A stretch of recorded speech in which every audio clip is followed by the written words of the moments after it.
안녕하세요. 한자삼락의 심연진입니다. 한자삼락에 오신 여러분 환영합니다. 월요일이 그 광복절 공휴일이다 보니까 뭐 일주일이 그냥 더 빨리 가는 것 같잖아요. 그죠? 벌써 목요일이에요. 목요일 또 저녁만 돼도 내일 금요일 하루만 출근하면 되네 하고 그런 즐거움에 또 아주 이 시간 아주 가벼운 마음으로 또 공부 시작해 보도록 하세요. 제가 준비한 거는 이응 부분에 벨, 알,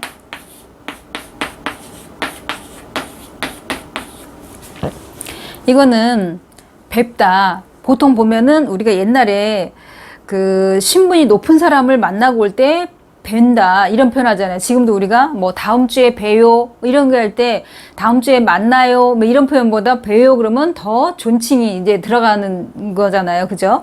그러니까 옛날에도 보면은 조선시대에 이렇게 우리가 사극 이런 걸 보면은 뭐 상감마마를 배하라고 나오는 길이다. 아련하고 나오는 길이다. 뭐 이런 표현 많이 하잖아요. 그죠? 그럴 때 현을 이거는 뵐현이 돼요. 여기서는 볼견이 아니에요.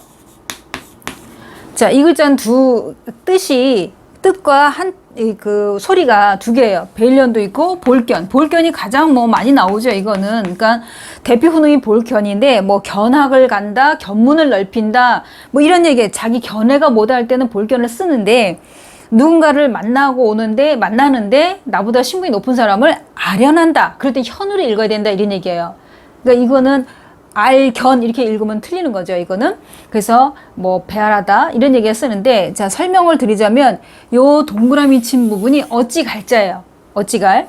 그러면은 요거를 빼면은 이렇게 생긴 부분은 뭐냐면은 망할망에다가 플러스 사람인.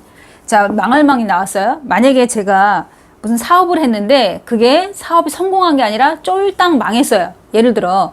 그러면 아무것도 내가 가진 게 없어. 그러면 다른 사람한테 구걸을 한다. 이런 얘기예요. 그래서 이 글자 같은 경우에는 우리가 그 빌갈 그래서 빌어먹다 이런 표현 하잖아요. 남한테 내가 구걸을 하는 거를 말하는데 여기에 이제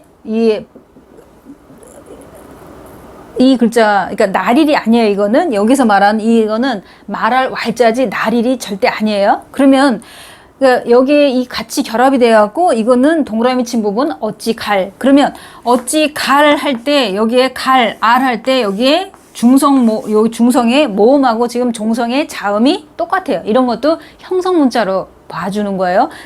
딱딱 맞아떨어지는 거. 전에 배웠던 노을방처럼 하나는 방은 소리, 하나는 옆에 있는 회초리는 부수. 이런 것도 되지만 여기서 초성 하나가 다르다 하더라도 이런 것도 다 형성문자로 보는 거예요.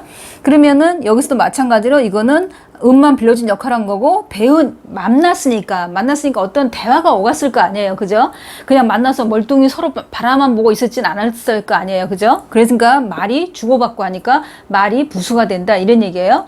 그래서 우리가 보통 보면은 이제 이거는 배알한다 뭐 아니면은 아련한다 이런 거는 나보다 상대방이 신분이 높은 사람 아니면은 연세가 더 많은 이런 사람을 만났을 때 이제 배알한다 이런 표현을 쓴다는 거. 좀 존칭이 들어가는 걸 말하는 거예요.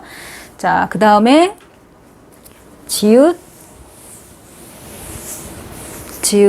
제가 준비한 거는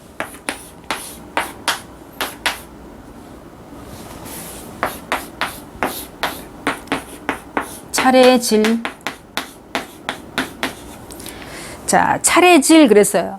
그럼 우리 귀에 익숙한 거 뭐 칠서? 그럼 이거랑 뜻이 같은 거는 차례서.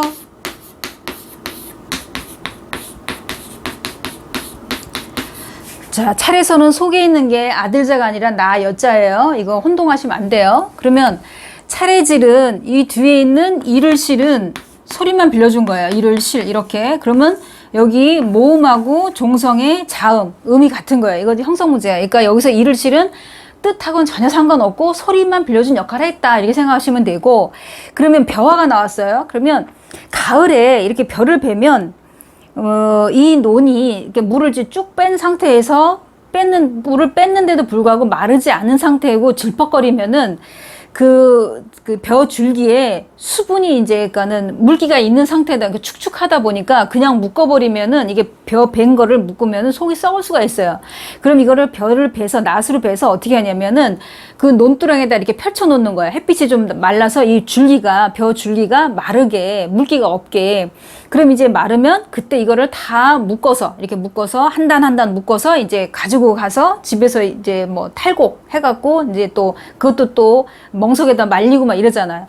그러면은 여기도 마찬가지로 이거를 벼를 베서 그냥 아무데나 이렇게 베서 이렇게 놓게 되면 나중에 정리하는 데도 시간이 많이 가잖아요. 그러니까 이거를 차례대로 이 벤 벼를 갖다가 차례대로 늘어놓은 걸 말하는 거고, 아니면 모내기를 한다 하더라도 그러면 차례대로 같은 간격으로, 예를 들어서 우리가 뭐 여기에 20cm 간격으로 놨다, 모를 심었다 20cm 간격으로, 그러면 그 간격이 비슷해지 뭐 촘촘하게 놨다가 뭐 띄엄띄엄 놨다 이런 게 아니라 모를 심어도 이거를 간격을 똑같이 이렇게 놓고, 그러니까 차례대로 질서대로 삐뚤빼뚤 이런 게 아니라, 왜 못줄이라 그래갖고 이렇게 쭉 줄을 이렇게 맞춰서 거기다 줄에 맞춰서 이렇게 탁탁 놓고 그러잖아요. 물론 지금은 기계가 다 하지만은, 거의 다 하지만 옛날에는 손으로 다 했을 때 그 줄도 쫙 맞춰야 되고 간격도 탁탁 맞고 이러잖아요. 그러니까 그런 것처럼 차례대로 질서 있게 해야 된다, 이제 이런 얘기예요. 그래서 이거는 차례질은 여기에 잘못 쓰게 되면 이를 실은 꼭지가 올라와야 돼요. 여기가 이를 꼭지가 안 올라오고 이렇게 쓰면은 이거는 화살시가 돼요. 그러니까 쓸 때 주의해야 된다, 이런 얘기예요. 꼭지 올라갔느냐 안 올라갔느냐에 따라서 전혀 다른 뜻이 되니까 쓸 때 주의해야 된다, 이런 얘기예요. 그래서 여기서는 당연히 여기는 소리만 빌려준 역할을 한 거고, 이 꼭대기에 올라온다는 거 잊지 마시고요. 자, 그 다음에 치읓으로 갈게요.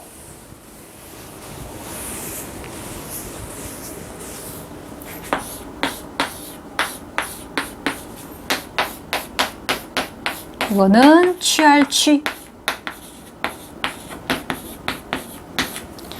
자, 취한다. 왜? 앞에 있는 거는 이거 전에 술주 할 때도 했었어요. 술주 그러면은 물수에다가 이렇게 쓰는 게 술주예요. 그래서 뭐 맥주, 양주 뭐 이런 거 할 때, 그러면은 술이 액체다 보니까 이거는 물수가 부수일 것 같지만 뒤에 있는 글자예요. 이 뒤에 있는 글자는 술이 담긴 항아리를 말한다, 이런 얘기예요. 그래서 우리가 왜 천간지지에서 닭 띄일 때도 써요. 닭 유자도 나와요. 닭 유 말고 술이 담긴 항아리, 술과 관련된 한자가 더 많아요, 닭보다도.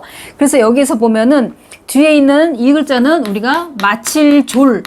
자, 마칠졸 같은 경우에는 여기서 나온 이유가, 물론 이거는 졸업 할 때도 나오고, 또 아니면은 뇌졸중, 그러니까 뇌가 점점 맞춰간다, 죽어간다, 이런 얘기잖아요.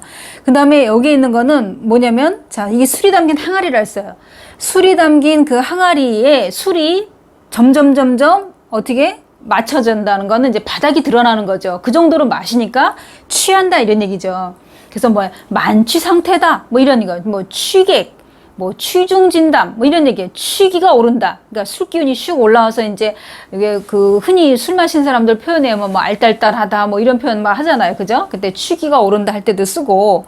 그러니까 여기에서는 보면은 우리가 보통 이 약자를 보면, 취할 취 약자를 보면은 술 항아리가 딱 나오고, 그 다음에 여기 9, 10 이렇게 나와요. 이게 약자예요. 이 술 취할 취의 약자예요, 이게. 그럼 뭐냐면 9잔, 10잔을 마시게 되면 어떻게 취한다. 이게 정자라고 보면 이건 약자예요. 이거는 그런 것처럼 이거 보면은 술이, 이 항아리에 있는 술이 다 마칠 때가, 그러니까 다 줄어들어. 이제 점점 마시니까 바닥이 보여. 이렇게 되면 취한다. 이제 이런 뜻이다, 이런 얘기예요. 뭐 어렵지 않죠?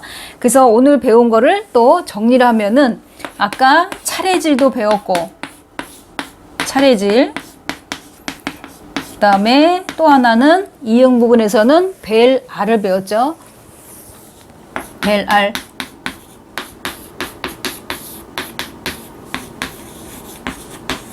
자, 오늘 배운 이 세 자 잘 기억해 두시고, 또 내일 이 시간에 또 뵙겠습니다. 지금까지 한자 삼락의 심연진이었습니다. 마치겠습니다. 안녕히 계세요.